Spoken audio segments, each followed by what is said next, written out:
की नगरी अयोध्या में 22 जनवरी 2024 को श्री राम मंदिर में रामलला की प्राण प्रतिष्ठा होगी। इस अवसर को खास बनाने के लिए व्यापक तैयारियां की जा रही हैं। मंदिर के उद्घाटन के साथ ही अयोध्या में बना राम मंदिर भारत समेत दुनिया भर में फैले हिंदुओं के लिए आस्था का बड़ा केंद्र बनकर उभरेगा। आज जो भव्य राम मंदिर आकार ले रहा है, उसके पीछे दशकों तक चली लंबी कानूनी लड़ाई है। अयोध्या में राम मंदिर निर्माण का सफर काफी चुनौतियों भरा रहा है। बाबरी विवाद, अदालतों में चली लंबी लड़ाई और फिर शीर्ष अदालत के फैसले के बाद मंदिर का निर्माण शुरू होना। अब देशवासियों को इंतजार है तो 22 जनवरी 2024 का। नमस्कार, मैं मुस्कान खन्ना, स्वागत है आपका ट्रायंगल्स मीडिया में। आइए अब आपको इतिहास में लेकर चलते हैं। किस्सा 1526 से शुरू होता है।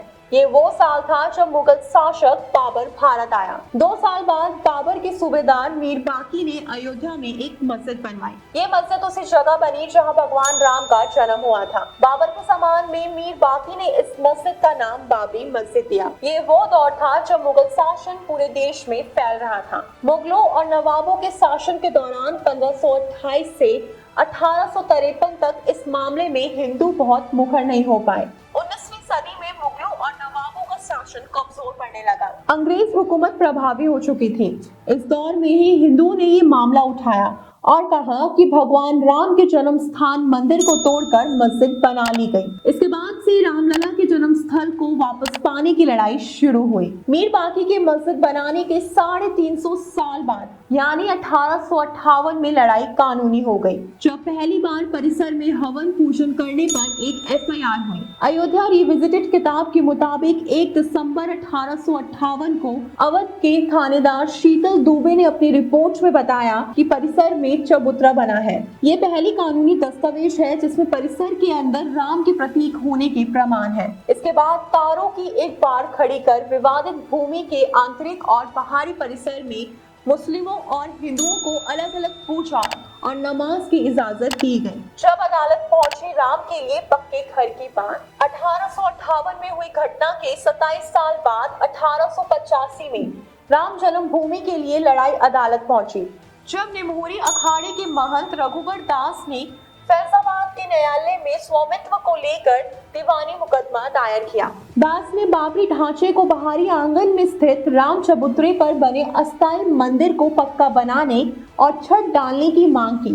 जज ने फैसला सुनाया, वहां हिंदुओं को पूजा अर्चना का अधिकार है, लेकिन वह जिलाधिकारी के फैसले के खिलाफ मंदिर को पक्का बनाने और छत डालने की अनुमति नहीं दे सकते हैं। एक और जहां देश भर में अंग्रेजों के खिलाफ आंदोलन चलाकर आजादी लेने की मुहिम जारी रही, वहीं दूसरी ओर राम जन्मभूमि की लड़ाई भी जारी रही। देश के आजाद होने के बाद 2 साल बाद 22 दिसंबर 1949 को ढांचे के भीतर गुंबद के नीचे मूर्तियों का प्रकटीकरण हुआ। आजादी के बाद पहला मुकदमा हिंदू महासभा के सदस्य गोपाल सिंह विशारद ने 16 जनवरी 1950 को सिविल जज फैजाबाद की अदालत में दायर किया।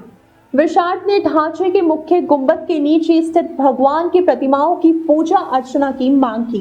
करीब 11 महीने बाद 5 दिसंबर 1950 को ऐसे ही मांग करते हुए महंत रामचंद्र परमहंस ने सिविल जज के यहाँ मुकदमा दाखिल किया। मुकदमे में दूसरे पक्ष को संबंधित स्थल पर पूजा अर्चना में बाधा डालने से रोकने की मांग की गई।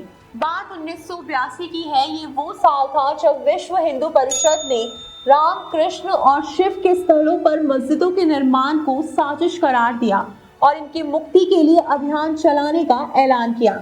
2 साल बाद 8 अप्रैल 1984 को दिल्ली में संत महात्माओं, हिंदू नेताओं ने अयोध्या के श्री राम जन्मभूमि स्थल की मुक्ति और ताला खुलवाने को आंदोलन का फैसला किया। जनवरी 1989 में प्रयाग में कुंभ मेले के दौरान मंदिर निर्माण के लिए गांव-गांव शीला पूजन कराने का फैसला हुआ। साथ ही 9 नवंबर 1889 को श्री राम जन्मभूमि स्थल पर मंदिर के शिलान्यास की घोषणा की गई। काफी विवाद और खींचातान के बाद तत्कालीन प्रधानमंत्री राजीव गांधी ने शिलान्यास की इजाजत दे दी।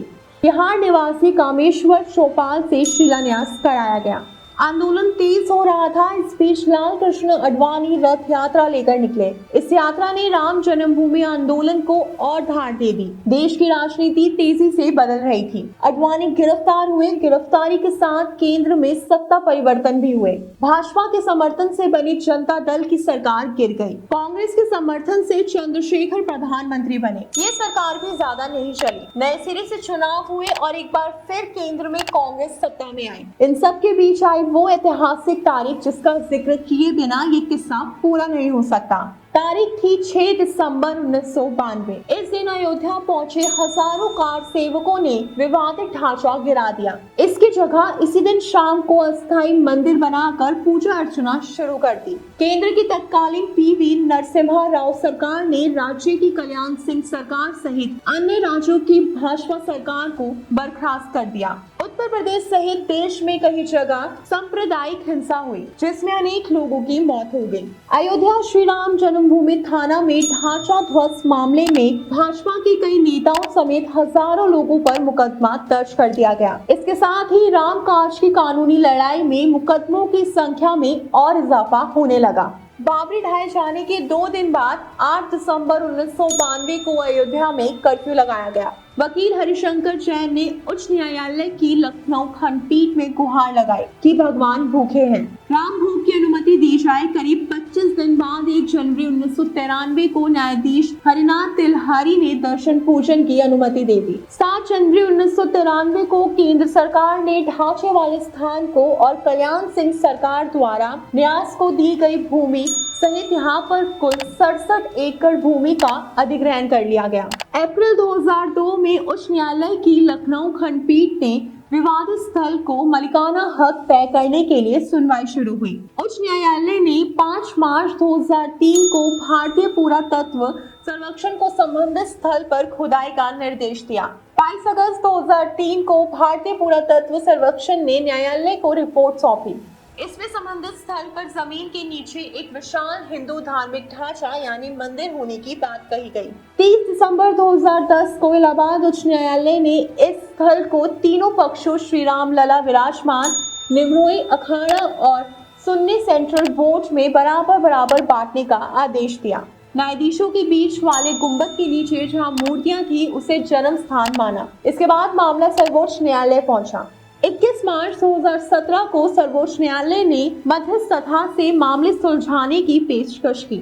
ये भी कहा कि दोनों पक्ष राजी हो तो वह भी इसके लिए तैयार है। 6 अगस्त 2019 को सर्वोच्च न्यायालय ने प्रतिदिन सुनवाई शुरू की। 16 अक्टूबर 2019 को सर्वोच्च न्यायालय में सुनवाई पूरी हुई और कोर्ट ने फैसला सुरक्षित रख लिया। इससे पहले 40 दिन तक लगातार सुप्रीम कोर्ट में सुनवाई हुई। 9 नवंबर 2019 को 134 साल से चली आ रही लड़ाई में अब वक्त था अंतिम फैसले का। 9 नवंबर 2019 को सर्वोच्च न्यायालय में संबंधित स्थल को श्री राम जन्मभूमि माना और 2.77 एकड़ भूमि रामलला के स्वामित्व की मानी। वहीं निमरोई अखाड़ा और सुन्नी बोर्ड के दावों को खारिज कर दिया गया। इसके साथ ही कोर्ट ने निर्देश दिया कि मंदिर निर्माण के लिए केंद्र सरकार 3 महीने में ट्रस्ट बनाए और ट्रस्ट निमरोई अखाड़े के एक प्रतिनिधि को शामिल करे। इसके अलावा ये भी आदेश दिया गया कि उत्तर प्रदेश की सरकार मुस्लिम पक्ष को वैकल्पिक रूप से मस्जिद बनाने के लिए 5 एकड़ भूमि किसी उपयुक्त स्थान पर उपलब्ध कराए।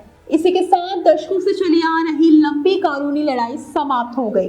अब बारी थी निर्माण की। 5 फरवरी 2020 को प्रधानमंत्री नरेंद्र मोदी ने अयोध्या में मंदिर निर्माण के लिए राम जन्मभूमि तीर्थ क्षेत्र ट्रस्ट की घोषणा की। ठीक 6 महीने बाद 5 अगस्त 2020 को अयोध्या में राम मंदिर की आधारशिला रखी गई, जिसमें पीएम मोदी शामिल हुए। अब 22 जनवरी 2024 को मंदिर में भगवान राम की प्राण प्रतिष्ठा होगी, जिसके बाद मंदिर लोगों के लिए खुल जाएगा।